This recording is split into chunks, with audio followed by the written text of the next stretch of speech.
Ribuan warga desa Purun, Kecamatan Penungkal, Kabupaten Pali, Sumatera Selatan melakukan kegiatan sakral yang merupakan budaya turun-temurun dari leluhur, yaitu sedekah bedusun, yang disambut antusias oleh para warga.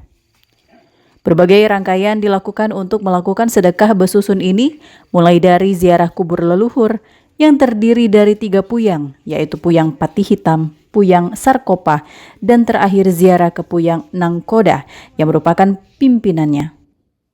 Setelah melakukan ziarah, kemudian dilakukan pemandian senjata sakti peninggalan para leluhur dengan berbagai ritual dan penghanyutan sesajen di Sungai Sebagut sebagai tanda untuk menghilangkan hal-hal yang buruk. Setelah itu baru dilakukan pemotongan hewan kerbau dan sapi untuk sedekah dan akan dimasak dan dimakan secara bersama.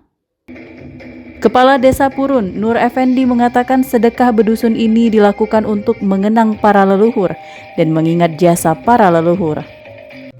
Wakil Bupati Pali Iwan Tuaji juga mengatakan budaya ini harus tetap dilestarikan untuk menjadi pengingat bagi warga semua dan khususnya para generasi muda. Jadi pada hari ini pemerintah desa bersama pemerintah kabupaten, wakil bupati bersama masyarakat pikir dan luar lagi mengadakan acara adat yaitu sedekah bedusun. Ada kultur dari kita Kabupaten Pali, yang mana sedekah bedusun ini kemarin telah diselenggarakan di Kecamatan Apap, sekarang itu di Kecamatan Penungkal. Kalau di Penungkal ini Desa Purun itu terakhir tahun 1996.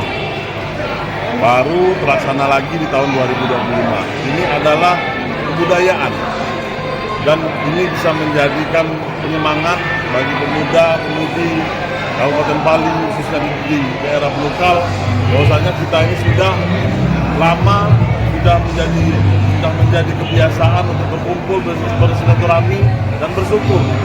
Nah, mudah-mudahan ke depan tadi Pak Kades sudah menyampaikan bahwasanya akan diselenggarakan tiap tahun.